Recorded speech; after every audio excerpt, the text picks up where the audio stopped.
Ladies and gentlemen, it's me, James Sweeney, and it's a Friday afternoon right here in New York City, and I'm in a happy mood because the weekend is almost here. And when it's a Friday here at Modern Wall Street, you already know what that means, right? We're going to get it started early. So without further ado, it's not quite 4 o'clock. The markets will very soon be closing, but me, I'm ready to run out of here and get the weekend started off right with a drink, because it's an early Friday happy hour here in the Big Apple.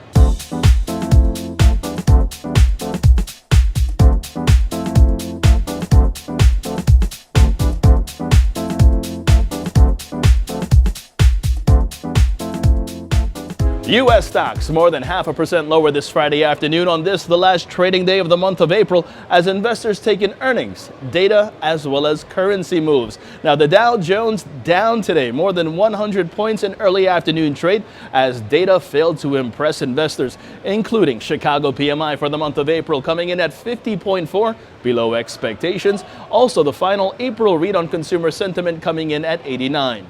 Meanwhile, personal spending that did rise 0.1% in March, and personal income also seeing a slight rise of 0.4%.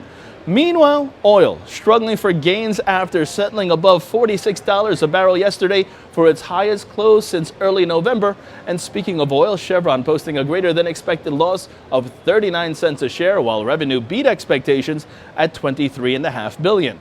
That marked a roughly 32% decline in sales from the comparable year-ago figure. And turning overseas, we have to speak about it. The Nikkei was closed overnight for a national holiday. The U.S. dollar index more than 0.5% lower, but a lot of headlines this time coming out of China after China's central bank set the yuan currency's midpoint against the dollar at 645.89. That's the biggest daily strengthening since 2005, when China removed its peg to the dollar.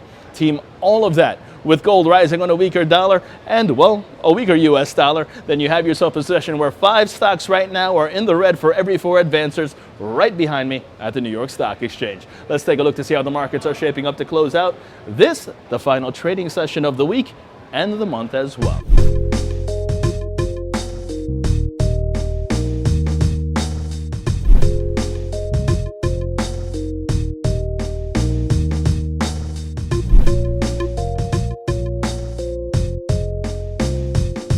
And rather than close out on a corporate point, you know it's a Friday, so we've got to talk sports. This weekend, a great series for New York Mets fans. San Francisco Giants versus the Mets.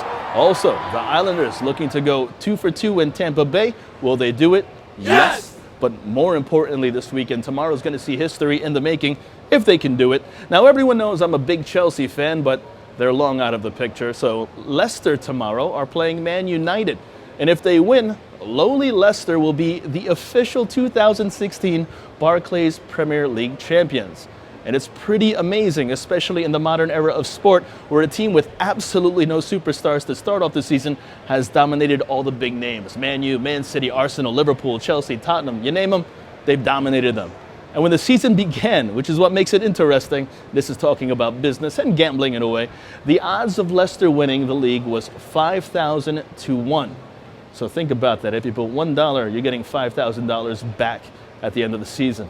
Some people put a lot of money in just on a fluke, and they're hoping for a big payday. As a matter of fact, 5,000 to 1, I think you have a better chance of getting struck by lightning than Leicester taking the crown. And because most of us love a good underdog story, come on, Leicester. Beat Man U and make history this weekend. Most of the world will be watching, and what a story it will make. And I hope I can one day get the movie rights, because that's a win-win, because you can't make these things up. And with that stated, go out, enjoy the weekend. Let's go Mets, let's go Islanders. Come on, Leicester, make some history. And I'm out of here. From Modern Wall Street saying I'll see you on Monday, I'm James Sweeney.